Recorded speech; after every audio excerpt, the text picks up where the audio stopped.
क्या भारत की राजनीति का स्तर इतना गिर गया है कि अब इसका आधार सिर्फ झूठ और गाली गलौज ही रह गया, वो भी निम्न स्तर तक का।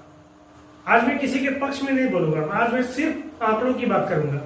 2004 से लेकर के 2014 तक कांग्रेस के शासनकाल में महिलाओं के लिए क्या किया गया और 2014 से लेकर के 2025 तक के बीच में एनडीए की सरकार में क्या क्या कार्य हुए हैं, इनकी चर्चा करेंगे पूरे आंकड़े के साथ। कुछ सवाल हमने पूछे हैं और वहां से जो सवाल के जवाब आए हैं उन सवालों के जवाबों को देखेंगे और जानेंगे कि दोनों के शासनकाल में क्या अंतर था। लेकिन उससे पहले चलिए डिबेट वीडियो देखते हैं। अंजना जी, जब बोया पेड़ बबूल का तो आम कहाँ से होए, ये कहावत बिल्कुल ठीक बैठती है उस पार्टी के लिए जिसकी स्थापना विदेशियों ने करी। तो भारतीय संस्कृति और सभ्यता से उनका कोई लेना देना नहीं और आज भी वो साबित हो गया। जिस देश में माँ को पूजा जाता है, दुर्गा माँ, अम्बा माँ, और अभी तो बिहार में कुछ ही दिनों में फिर माँ को पूजा जाएगा, छठी मैया को पूजा जाएगा। जहां पे माँ को पूजा जाता है वहां देश के प्रधानमंत्री की माँ, जो आज इस दुनिया में नहीं है, उनको जिस तरीके की गाली दी गई, ये साफ साबित करता है कि आज भी वही कांग्रेस पार्टी अंग्रेजों द्वारा चली जा रही है। कोई संस्कृति, कोई सभ्यता नहीं। यहाँ पे गालियां गिनवाई जा रही थी। 140 गालियां मेरे देश के प्रधानमंत्री श्री नरेंद्र मोदी जी को दी गई है। लिस्ट है, पढ़ के बताती हूँ, जैसे ये पढ़ के बता रही थी। क्या क्या नहीं बोला गया, मिट्टी में मिला दिए जाएंगे, जहरीले सांप, हिटलर, स्टालिन, मोदी जी के पिताजी को भी गाली दी गई थी, तानाशाह से तुलना की गई, चूहे से तुलना की गई, मौत का सौदागर बताया गया था, भस्मासुर बताया गया, रावण कई बार, 1 2 3 4 5 6 15 बार तो रावण बोला गया है, औकात दिखा देंगे, नालायक, हिटलर की मौत मरेगा, कुत्ते की मौत मारने की धमकी, मोदी को जमीन में गाड़ देंगे। ये तो अभी हाल ही में हुआ था गाड़ने की बात, जो इंडिगो के प्लेन के बाहर बैठ के कांग्रेस के बड़े बड़े नेताओं ने दी थी। फिर उसके अलावा कई गालियां हैं। लिस्ट, यहाँ पे प्रोग्राम का टाइम खत्म हो जाएगा पर ये 140 गालियां खत्म नहीं होंगी। तो मुझे तो एक बात समझ नहीं आती, अगर आप इतने ही मोदी जी की माता जी को पूजनीय समझ रहे हैं तो एक शब्द क्यों नहीं आ रहा कांग्रेस पार्टी के राहुल गांधी जी से या प्रियंका वाड्रा जी से या तेजस्वी यादव जी से, जिनके नेता राहुल गांधी हैं? एक शब्द ही तो बोलना है। अगर हमारे मंच से ऐसी कोई बात बोली गई है तो हम उसकी कड़ी निंदा करते हैं। चलिए माफी भी मत मांगिए, निंदा तो करके दिखाइए कि हमारे मंच से अगर ये बात बोली गई है ये एक्सेप्टेबल नहीं है। डॉली जी, कम से कम इसकी निंदा तो आपके शीर्षस्थ नेताओं को करना चाहिए। कांग्रेस पार्टी के मंच का इस्तेमाल हुआ है और उस दिन मेरे ही शो में सुरेंद्र राजपूत जी और एक तो पाशा साहब हैं आरजेडी के, उन्होंने कहा कि मैं पॉलिटिकल अपना करियर छोड़ दूंगा अगर ये फोटो गलत निकलेगी तो, और वो गलत फोटो ही दिखा रहे थे। शिवराज सिंह चौहान के साथ जिस शख्स की तस्वीर वो दिखा रहे थे वो कोई और था। तस्वीर दिखाइए। अंजना जी, पूरे देश में कहीं भी किसी भी मंच से किसी भी, बोलिए डॉली जी, बोलूं अंजना जी? हाँ जी हाँ, कहीं भी किसी भी मंच से किसी भी महिला के लिए अगर कोई गलत बात कही जाती है तो वो वाकई में खेद व्यक्त करने लायक बात है। नंबर 1, मुझे लगता है एक महिला होने के नाते मैं तो ये कभी भी नहीं इसको अप्रिशिएट करूंगी या एक्सेप्ट करूंगी कि कोई भी व्यक्ति किसी भी महिला के लिए किसी भी मंच से कोई इस तरीके की बात करे। इसमें कोई कंपटीशन होना ही नहीं चाहिए, ये मतलब शर्मनाक बात है। लेकिन वो कौन व्यक्ति था, कहां गया? राहुल जी तो वहां थे नहीं, उस मंच पर कब चढ़ा, कैसे आया, क्या हुआ, वो उसको कड़ी से कड़ी सजा मिलनी चाहिए। भारतीय जनता पार्टी और जेडीयू की मिलकर सरकार है बिहार में। एक और बात अंजना जी, ये कुछ कागज मेरे पास हैं, यहां पर सिर्फ प्रधानमंत्री जी की मां की बात नहीं है। आप देश के एक ईमानदार पत्रकार हैं और आपको किसी ने यहां गाली दी हुई है और गाली जिसने दी है वो मोदी जी उसको फॉलो करते हैं। अंजना जी ये दिखा दीजिए। मुझे गाली देने वालों की लिस्ट बहुत गंदी गाली दी हुई। मैं हमेशा कहती हूँ कि ट्विटर पर जो होता है उसको एक सेकंड ट्विटर पर जो होता है उसको मैं टीवी पर नहीं लाना चाहती हूँ, क्योंकि देखिए 1 सेकंड नहीं 10 सेकंड आप इसको पर्सनल बना रही हैं, क्योंकि आप आवाज नीचे कीजिए इनकी, आप मेरा इंफॉर्मेशन निकाल रही हैं, मेरे ट्विटर का इंफॉर्मेशन निकाल कर दिखा रही हैं। मैं न्यूज का हिस्सा नहीं हूं और ना मैं चाहती हूँ कि मेरे ऊपर बहस हो। क्योंकि मैं ये मानती हूं कि इस देश में मुझसे बड़े बड़े मुद्दे हैं जिस पर कांग्रेस पार्टी को ध्यान देना चाहिए। लेकिन अगर आपने इतनी मेहनत की ही है कि मेरे मैसेजेस को और मेरे नीचे जो जो लिखा जा रहा है, तो मेरे बारे में तो इतने गंदे गंदे अपशब्द लिखने वाला एक हैंडल है जिसका नाम ही है INC न्यूज। वो न जाने कितने अपशब्द मेरे लिए लिखता है और उसको फॉलो करने वाले आपकी पार्टी के तमाम नेता हैं। एक दो गाली नहीं, हजारों गालियां उसमें रहती है। मेरे गालियों के साथ ही उसकी अच्छी दुकान चलती है वहां पर। लेकिन सवाल है कि कांग्रेस पार्टी के कई नेता भी उसको फॉलो करते हैं। अब मैं वो यहां लाकर आपको दिखाने लगूं, जवाब दीजिए, इस पे नहीं होगा। तो मैं ये नहीं मानती हूं कि मुझे कौन फॉलो करता है या मुझे कौन गाली देता है उस पर हम टीवी का टाइम बर्बाद करें। मैं वापस विषय पर आती हूं। मैं ये मानती हूं कि सभी ने भाषाई मर्यादा को पूरी तरह से तार-तार किया है। सोशल मीडिया पर लोग भाषाई हिंसा पर उतारू रहते हैं, अपशब्द बोलते हैं, सबके लिए लिखते हैं, और ये उतना ही गलत है जितना आप मेरे लिए लिखें, आपकी पार्टी का कोई मेरे लिए लिखे या बीजेपी का कोई मेरे लिए लिखे। लेकिन मैं विषय नहीं हूं, ना मैं न्यूज हूं। वापस टॉपिक पर आइए, उस पेपर को नीचे रख के वापस टॉपिक पर आइए। मुझे बोलने दीजिए, मुझे एक सेकंड, हाँ जी, मुझे बोलने दीजिए एक सेकंड। मैं आपका बड़ा सम्मान करती हूँ। कोई भी, चाहे ईमानदार पत्रकार हो, चाहे कोई महिला हो, सिर्फ एक आपका नाम नहीं है, लिस्ट है पूरी जिनको प्रधानमंत्री फॉलो करते हैं। क्या ये सही है? प्रधानमंत्री देश की सबसे ऊंची गद्दी पर बैठे हैं अंजना जी, और अरे मैया मेरी मां को ये कह दिया, कब तक रोएंगे? अरे बहुत गरीब लोग हैं जिनकी बेटियों के बलात्कार हो रहे हैं, उनकी FIR रजिस्टर नहीं हो रही।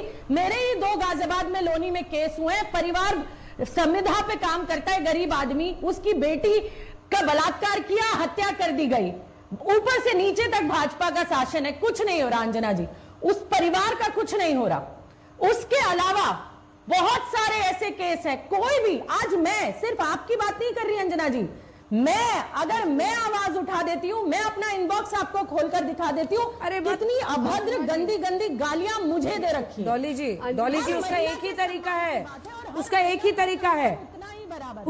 तरीका है। मैंने साइबर क्राइम सेल में रिपोर्ट किया है, जिस हैंडल का मैंने नाम लिया था, आप भी रिपोर्ट कीजिए, क्योंकि यही तरीका है, इससे अलावा कोई तरीका नहीं है। लेकिन आप ही की पार्टी के आप ही की पार्टी के नेता थे ना जिन्होंने बताया कि ये बीजेपी का नेता है। अब देखिए नंबर 2 वाला जो ग्राफिक्स है दिखाइए, क्योंकि उस दिन आप ही की पार्टी के नेता कह रहे थे। सवाल ये है ना कि ये शख्स कौन है, ये पता तो चलना चाहिए ना। मोहम्मद रिजवी इसका नाम है, राजा। नेक मोहम्मद की तस्वीर दिखाए चल रहे थे सुरेंद्र राजपूत जी, और पाशा जी ने तो मुझे कहा था कि मैं राजनीति छोड़ दूंगा अगर ये फोटो गलत निकली शिवराज सिंह चौहान वाली। फेक न्यूज दिखा रहे थे आपके नेता उस दिन। शिवराज सिंह चौहान के साथ नेक मोहम्मद रिजवी था, उसने कंप्लेंट की है पुलिस की। अंजना जी, भारतीय जनता पार्टी और JDU की मिलकर सरकार है, ढूंढने की कौन व्यक्ति है, वो तो अरेस्ट हो चुका है, सजा दें उसे। डॉली मैम अरेस्ट हो चुका है वो। बस, तो इसमें कोई बात ही नहीं है अंजना जी, बात ही नहीं है इसमें। ठीक है, फिर इसमें क्या पॉलिटिकल फायदे के लिए, राधिका जी, क्या पॉलिटिकल फायदे के लिए आप लोग ये मुद्दा उठा रहे हैं? देखिए, इनको सब महिलाओं की पीड़ा हो रही थी, लेकिन यही डॉली जी जो आज बोल रही है कि निंदा होनी चाहिए, जब खुद की पार्टी में महिलाओं के साथ बदसलूकी होती है तो आप क्यों चुप रह जाती हैं? प्रियंका चतुर्वेदी हो, मैं आपके सामने बैठी हूँ, अंकिता दत्ता हो, वो एक लड़की थी जिसने कंप्लेंट करी थी दिव्या स्पंदना के समय में, तो एक कैरेक्टर सर्टिफिकेट इशू हुआ था अंजना जी, और लिखा गया था कि ये आदमी जिसने छेड़छाड़ करी है उसका कैरेक्टर अच्छा है, सब महिलाओं से साइन करवाया था उसने। मैंने डिबेट भी ज्वाइन करी थी आपके यहाँ पे उस समय पे, तब तो ये कुछ नहीं बोली, तब माफी नहीं मांगी गई। और तो और छोड़िए ना, कांग्रेस पार्टी की जो नींव है, आपको याद होगा 75 से 77 के बीच में DK बरुआ जो कांग्रेस पार्टी के राष्ट्रीय अध्यक्ष होते थे, सब जानते हैं, उन्होंने इंडिया इज इंदिरा का नारा दिया था। उन्होंने स्वयं इंदिरा जी और संजय गांधी जी को गाय और बछड़ा करके गाली गलौज करी थी, खुद राष्ट्रीय अध्यक्ष कांग्रेस के। तो जैसे मैंने कहा था, Apple does not fall far away from the tree. यहाँ पे आके बोल रही है निंदा होनी चाहिए। मैं फिर डॉली जी एक बात बोल रही हूँ, क्या रोका राहुल गांधी जी को, प्रियंका वाड्रा जी को, या आपके अलायंस पार्टनर तेजस्वी जी को, जो आज नाच भी रहे थे कुछ ब्लॉगर्स के साथ, एक शब्द ही तो बोलना था। हमारे उस मंच से अगर ये गाली दी गई तो निंदनीय है, और वही मंच जिसपे कन्हैया कुमार जो आपके AICC सेक्रेटरी है नहीं चढ़ने दिया गया, वैसे ही मंच जिसके ऊपर पप्पू यादव जी को चढ़ने नहीं दिया। तो ये तो सब जानते हैं कि राहुल गांधी अगर 1 मिनट भी किसी मंच पे रुकते हैं। अंजना जी, बहुत पीड़ा होती है कि हमारे पूर्वजों ने क्या इस भारत की कल्पना करी थी? आप अपने आप को गांधी जी की पार्टी कहती है, क्या ये आपने गांधी जी से सीख ली है कि प्रधानमंत्री, और आज तक कभी नहीं हुआ कि प्रधानमंत्री की माता जी के लिए, प्रधानमंत्री जी के लिए इतने गंदे, इतनी घटिया भाषा। मुझे तो समझ ही नहीं आ रहा कि राजनीति किधर आ रही है। डरो मत कहते रहते हैं। सबसे डरपोक तो राहुल गांधी हैं, जो आके निंदा तक नहीं कर पा रहे, माफी तो बहुत दूर की बात है। और वो कहते हैं कि हम लोग देश बदलेंगे। तो जो आप लोग बार बार चोरी का इल्जाम लगाते हैं, अपने भीतर देखिए। आप लोग इसीलिए नहीं जीतते हैं, लगातार प्रधानमंत्री जी को गाली देते हैं। अब उनकी माता जी जो इस दुनिया में नहीं है, क्या किया था उस महिला ने आज तक? कभी बोली थी वो राहुल गांधी या सोनिया गांधी जी या प्रियंका वाड्रा के लिए एक शब्द बोली थी वो महिला? किसी के लिए नहीं बोली। और आप लोग उनकी मां को नहीं बख्श रहे। अरे डॉली जी, आपने जब आके यहाँ पे निंदा कर दी, अपने नेता को समझाइए। वो तो आपके यहाँ आते रहते हैं फैक्ट्री पे वीडियो बनाने, उनको थोड़ी सीख दे दीजिए कि कम से कम माफी मांग ले। डॉली जी आप जवाब दीजिए, फिर जाऊंगी मैं भारती जी के पास। अंजना जी, प्रेम शुक्ला जी ने आप ही के चैनल पर सुरेंद्र राजपूत जी की मां को कितना गंदा कहा, मुझे बताइए। प्रधानमंत्री जी ने कोई ट्वीट किया? अधिकृत प्रवक्ता है भारतीय जनता पार्टी के। अभी मेरी बहन राधिका खेड़ा यहां कह रही थी, मुझे दिखा दे वो एक ट्वीट, अगर उन्होंने सुरेंद्र राजपूत जी की मां के लिए उन्होंने लिखा हो कि प्रेम शुक्ला जी ने गलत कहा। वो मुझे और कोई सीरीज ऑफ नेता जो बोल रहे हैं आज बड़ी बड़ी बातें, वो कह दें कि ये जो प्रेम शुक्ला ने बोला ये गलत था, और प्रेम शुक्ला जी को क्या उनके पद से हटा दिया इन्होंने? ये तो रिकॉर्डेड है आज तक पर। अच्छा, जेडीयू और भाजपा ने बिहार में कार्रवाई कर दी, लेकिन प्रेम शुक्ला पर कब कार्रवाई करेंगे? ये दूर की घटना नहीं है, ये आप ही के चैनल पर हुई घटना शायद पिछले महीने की है। ये यहाँ बड़ी बड़ी बातें करना आसान है, लेकिन जब आप किसी की मां को विधवा कहते हो, जीतू पटवारी, दिग्विजय सिंह पे क्या एक्शन हुआ? किसी की मां को महिलाएं शराब पीती है, 1 मिनट निकाल दिया जीतू पटवारी को। आप बोल रही जब वो पूरा कर ले प्लीज। राधिका जी, स्टूडियो में रहने का फायदा मत उठाइए, पूरा कर ले। आप बोल रही थी, मैं बीच में नहीं बोल रही। बोलिए, पूरा कीजिए डॉली जी। जर्सी गाय किसको कहा गया? कांग्रेस की विधवा किसको कहा गया? उसके अलावा बाल डांसर किसको कहा गया? मुझे बताइए कितनी डिबेट हुई कि भारतीय जनता पार्टी के लोग बाल डांसर कहते हैं और किसको कहते हैं ये आप सब जानते हैं। बताइए देश में कितनी डिबेट हुई। मैंने राहुल गांधी को कभी रोते नहीं देखा कि आपने मेरी मां को हाय ये कह दिया चुनाव के दौरान। मैंने कभी ये स्टंट करते नहीं देखा राहुल गांधी जी को कि शहीदों के नाम पर वोट मांगे या अपनी मां को गाली देने वालों को जिन्होंने गालियां दी फिर रोए हाय चुनावी रैलियों में ये कर दिया। अरे देश की सबसे ऊंची गद्दी पर बैठने वाला व्यक्ति आज अगर स्ट्रिक्ट एक्शन नहीं ले सकता, आपकी विफलता है। आप सेट करिए एग्जांपल कि कोई भी किसी महिला को गाली देगा इस देश में तो उस पर एक्शन होगा। अगर कांग्रेस नहीं कर पा रही, आप कर दीजिए। सत्ता में आप बैठे हैं 11 साल से, कब तक रोएंगे मामा के नाम पर? कब तक रोएंगे अपने नाम पर? ये कैसी संवेदना है डॉली जी, कैसी संवेदना है? माँ के नाम पर कब तक रोएंगे? आप अपनी बात कहिए, लेकिन ठीक है, इस पर जवाब दीजिए। इस पर जवाब दीजिए। नहीं ना, जैसा प्रेम शुक्ला के साथ क्यों नहीं ऐसा होना चाहिए? अब मैं तो देखिए वही पूछ रही हूँ आराम से। ये मेरे प्रेम शुक्ला पर मेरे पास ये सुप्रिया श्रीनेत का ट्वीट है जिसपे उन्होंने सोनिया जी के लिए, अच्छा अब आप नहीं चाहती ना मैं आपके बीच में नहीं बोली, हो गया, आपको मेरे से ज्यादा समय मिला। सुप्रिया श्रीनेत का ट्वीट है, सोशल मीडिया पे हर जगह है। आज तक सुप्रिया श्रीनेत ने इसकी खंडन नहीं किया है कि उन्होंने नहीं किया था। इस पे लिखा हुआ है, क्यों मैडम इटली से सारे डांस मार बंद हो गए क्या? ये हर जगह है। मैंने तो आज तक सुप्रिया जी का कोई ट्वीट नहीं देखा, और उनको तो सोशल मीडिया का हेड बना दिया कांग्रेस ने बहरहाल। जो मैं हमेशा कहती हूँ, प्रेम शुक्ला पे भी आएंगे, सब बिल्कुल आएंगे। जैसे जीतू पटवारी कहते हैं कि ब्लाउज में पैसे रख लेती है मध्य प्रदेश की महिलाएं और वोट नहीं देती, और जीतू पटवारी तो रस ढूंढ रहे थे मरती देवी जी में, और टंचमाल दिग्विजय सिंह कह रहे थे। आप लोग तो अपनी पार्टी की महिलाओं के लिए कहते हैं। आप मुझे बताइए, जिस आदमी ने मुझे कमरे में बंद किया उस पर क्या कार्रवाई करी? प्रियंका चतुर्वेदी पार्टी छोड़ के गई, उनको मंच पे जहां पे वो प्रेस कॉन्फ्रेंस कर रही थी वहां पे उनको रेप की धमकी दी गई। क्या किया आप लोगों ने? अंकिता दत्ता के साथ क्या किया बीवी श्रीनिवास युवा कांग्रेस का राष्ट्रीय अध्यक्ष बना रहा, लेकिन आपको गुस्सा नहीं आया। अपनी साथी महिलाओं के लिए डॉली जी, अब आपको नहीं लग रहा? अब मैं बारी से डॉली जी गलत बात। जब खुद की साथी पार्टी की महिलाओं के साथ अभद्रता हुई तब डॉली जी को गुस्सा नहीं आया। और रही बात प्रेम शुक्ला जी की, तो मैं उस बात में नहीं जाना चाहती अंजना जी की सुरेंद्र राजपूत जी ने पहले उनकी डॉली जी अभी आपकी आवाज नीचे कर दी गई है, क्योंकि दो लोग ऐसे चिल्लाएंगे एक साथ तो फिर बहुत मुश्किल होगा। वो भी शुरू में बोली, फिर रोका मैंने, रुक गई। प्लीज अपनी अपनी बारी में बोलिए बोलिए। मैं फिर एक बात बोल रही हूँ, प्रेम शुक्ला जी ने क्यों कहा, क्यों सुरेंद्र राजपूत जी ने पहले उनको गाली दी, ये सब सोशल मीडिया पे, but that is not the concern here. कोई भी चीज ये जस्टिफाई नहीं करती कि देश के प्रधानमंत्री के लिए, उनकी माता जी के लिए इतने घटिया स्तर की भाषा। हमें समझ आ रहा है आप लोगों को तकलीफ हो रही है कि प्रधानमंत्री जी आज देश में नहीं विदेश में भी हमारा डंका बज रहा है। कल सारी जो चीजें फोटो सामने आई है उससे आग भी लग रही है आप लोगों को, लेकिन उसकी इस तरीके की आप लोग निंदा करेंगे कि आप प्रधानमंत्री जी की माता जी को, आप सोचिए कि आपकी माता जी के लिए ऐसे शब्द बोल दे डॉली जी, आप तो चीर हरण कर दे किसी भी आदमी का अगर वो ऐसे बोल दे। लेकिन इतना कुछ बोलने के बाद सिर्फ एक शब्द, मैं फिर बोल रही हूं, आपसे माफी की तो हमें उम्मीद ही नहीं है क्योंकि आप अपनी ही पार्टी की महिलाओं को क्या ट्रीट करते हैं सब जानते हैं, लेकिन एक शब्द की हम निंदा करते हैं, ये एक्सेप्टेबल नहीं है। हम इसको नहीं मानते कि हमारे मन से ऐसा शब्द बोला गया, ये हम बिल्कुल नहीं एक्सेप्ट करेंगे। एक बार भी राहुल गांधी के मुंह से नहीं आया प्रियंका वाड्रा लड़की हूं लड़ सकती हूं का नारा देती है। आप तो उसकी स्वयं ब्रांड एम्बेसडर रही है, आपके यहां पे नारा दिया गया। तो एक मां के लिए ये शब्द, दुर्गा मां को पूजा जाता है और उसी मां के लिए ऐसे जी आपने कहा तेजस्वी जी नाचते हैं, बिल्कुल नाच रहे हैं, जनता के बीच जा रहे हैं। मोदी जी को मत बोलिएगा नाचने के लिए, हड्डी कड़क जाएगा। उनको बोलिएगा कॉपी नहीं करने के लिए, सब कुछ कॉपी कर लेते हैं, बोलिएगा पीछे रहने के लिए, नहीं तो जो उम्र है उनकी बड़ा दिक्कत आ जाएगा उनको।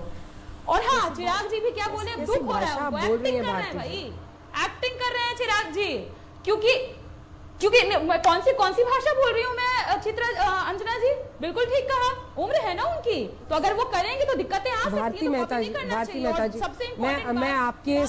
मैं आपकी इस अमर्यादित भाषा पर आपसे बात भी नहीं करना चाहती हूँ, आवाज इनकी नीचे कर दीजिए। ये हमारे देश के नेताओं का और प्रवक्ताओं का स्तर है, लेकिन आज मैं इन नेताओं और प्रवक्ताओं की बात नहीं करूंगा। आज मैं बात करूंगा आंकड़ों की। हमने जो बातें की है, काफी लंबी बात हुई है, आंकड़ों पे बात हुई है। 2004 से 2014 तक जब यूपीए की सरकार थी और 2014 से लेकर अब तक जब एनडीए की सरकार है। हालांकि बात बहुत लंबी हुई है, लेकिन मैं फाइनल निष्कर्ष से आपके सामने रख रहा हूँ और निष्कर्ष में ये पता चलेगा कि 2004 से 14 के बीच में किस प्रकार शासन चल रहा था और अभी किस प्रकार शासन चल रहा है। बात करने का स्तर किनका निम्न स्तरीय है और कौन ज्यादा झूठ बोलते हैं, कौन ज्यादा प्रोपेगेंडा फैलाते हैं, ये सारी बातों का आपको पता चल जाएगा। चलिए शुरू करते हैं। क्या यह सवाल सही हो सकता है, यह कहना सही है कि कांग्रेस के काल में कानूनी रूप से ज़्यादा काम किया गया और बीजेपी काल में बुनियादी सुविधा पर? अगर यह सही है तो क्यों? हाँ दोस्त, आपका सवाल और निष्कर्ष दोनों सही है। इसे इस तरह समझिए, कांग्रेस काल 2004 से 2014 कानूनी सुधार पर जोर। उस समय महिलाओं पर अपराधों की घटनाएं जैसे दहेज, घरेलू हिंसा, यौन उत्पीड़न ज़्यादा चर्चा में थी। समाज और मीडिया का दबाव, महिला आंदोलन और खासकर निर्भया कांड 2012 ने सरकार को मजबूर किया कि वह नए कानून बनाए और पुराने कानूनों को कड़ा करे। इसलिए कांग्रेस ने ज़्यादा ध्यान दिया कानूनी ढांचे और अधिकारों को मजबूत करने पर। उदाहरण घरेलू हिंसा अधिनियम 2005, कार्यस्थल पर यौन उत्पीड़न अधिनियम 2013, क्रिमिनल लॉ अमेंडमेंट 2013। बीजेपी काल 2014 से 2025 बुनियादी सुविधाओं पर जोर। 2014 तक महिलाओं के सामने सबसे बड़ी समस्या थी सुरक्षित शौचालय, स्वच्छ पानी, रसोई गैस, बैंक खाता, आवास, आर्थिक भागीदारी। बीजेपी ने महिलाओं को प्रत्यक्ष लाभार्थी बनाकर जीवन स्तर सुधारने की रणनीति अपनाई, इसलिए ज़्यादा ध्यान दिया गया बुनियादी सुविधाएं और सशक्तिकरण पर। उदाहरण उज्ज्वला योजना, स्वच्छ भारत मिशन, जनधन योजना, मातृवंदन योजना, हर घर जल योजना। क्यों यह अंतर दिखता है? समय और सामाजिक दबाव अलग थे। कांग्रेस काल में अपराध और आंदोलन ने कानून बनाने को मजबूर किया। बीजेपी काल में गरीबी उन्मूलन का दबाव था। राजनीतिक रणनीति, कांग्रेस ने अधिकार और न्याय को प्राथमिकता दी, बीजेपी ने सुविधा और सीधा लाभ को प्राथमिकता दी। महिला मतदाताओं का महत्व, कांग्रेस ने महिलाओं को अधिकार संपन्न नागरिक की तरह टारगेट किया, बीजेपी ने महिलाओं को प्रत्यक्ष लाभार्थी की तरह टारगेट किया। इसलिए यह कहना बिल्कुल सही है कि कांग्रेस काल कानूनी सुधार ज़्यादा, बीजेपी काल बुनियादी सुविधाओं पर ज़्यादा कम। विपक्ष में रहते बीजेपी ने ज़्यादा झूठ बोला है या अभी विपक्ष में रहते कांग्रेस ज़्यादा झूठ बोल रही है? तुलना कीजिए। बहुत दिलचस्प सवाल है दोस्त। राजनीति में झूठ का मतलब अक्सर अधूरे तथ्य, बढ़ा चढ़ा कर बयान या जनता को आकर्षित करने वाले वादे होते हैं। इसे राजनीति की भाषा में प्रोपगेंडा या नैरेटिव बिल्डिंग भी कहा जाता है। मैं आपको एक तुलना करके समझाता हूँ। बीजेपी विपक्ष 2004 से 2014 ज़्यादातर झूठ, भ्रष्टाचार और महंगाई को बढ़ा चढ़ा कर बताने में था। कांग्रेस विपक्ष 2014 से 2025 ज़्यादातर झूठ, तानाशाही, लोकतंत्र खत्म जैसे डर पैदा करने वाले नैरेटिव्स में है। दोनों ही दल विपक्ष में रहते हुए झूठ या आधा सच बोलते रहे, लेकिन फ़र्क यह है कि बीजेपी ने जनता की जेब और भ्रष्टाचार को हथियार बनाया, कांग्रेस ने लोकतंत्र और डर को हथियार बनाया। अमर्यादित भाषा का प्रयोग दोनों पार्टियों में कौन ज़्यादा करता है? बहुत अच्छा सवाल। भारतीय राजनीति में अमर्यादित भाषा, पर्सनल अटैक्स, गाली गलौज, आपत्तिजनक उपमा का इस्तेमाल दोनों ही दलों ने किया है। फर्क यह है कि किसने कितनी बार और कितने ऊंचे स्तर के नेताओं ने ऐसा किया। कांग्रेस अमर्यादित भाषा सिर्फ नेतृत्व से आई, जैसे सोनिया गांधी का मौत का सौदागर बयान। बीजेपी अमर्यादित भाषा पार्टी प्रचार मशीनरी और सोशल मीडिया से ज़्यादा फैली, जैसे पप्पू, शहजादा। यानी गंभीर और सीधा अपमान कांग्रेस से ज़्यादा, लेकिन लगातार और प्रचारात्मक अमर्यादित भाषा बीजेपी से ज़्यादा देखने को मिली। यानी आप कह सकते हैं कि अमर्यादित भाषा दोनों तरफ से होती है, मगर लक्ष्मण रेखा को पार कांग्रेस करती है। क्या मैं आपका यह निष्कर्ष समझूं? हाँ, आपने बिल्कुल सही समझा। अमर्यादित भाषा दोनों तरफ से होती है, इसमें कोई संदेह नहीं। लेकिन फ़र्क ये है कि बीजेपी ज़्यादातर व्यंग्यात्मक उपनाम जैसे पप्पू, शहजादा, टुकड़े टुकड़े गैंग के जरिए हमला करती है, जिसे प्रचार में बार बार दोहराया जाता है। कांग्रेस के बड़े नेताओं से कई बार सीधे व्यक्तिगत और अमर्यादित शब्द निकल जाते हैं, जैसे मौत का सौदागर, खून की दलाली, जो राजनीतिक लक्ष्मण रेखा को पार करने जैसा माना जाता है। इसलिए कहा जा सकता है कि कांग्रेस शीर्ष स्तर पर लक्ष्मण रेखा पार करती है, जबकि बीजेपी प्रचार स्तर पर अमर्यादित भाषा को ज़्यादा फैलाती है। इतनी जानकारी देने के लिए धन्यवाद। आपका स्वागत है मित्र। मुझे खुशी है जानकारी आपके काम आई।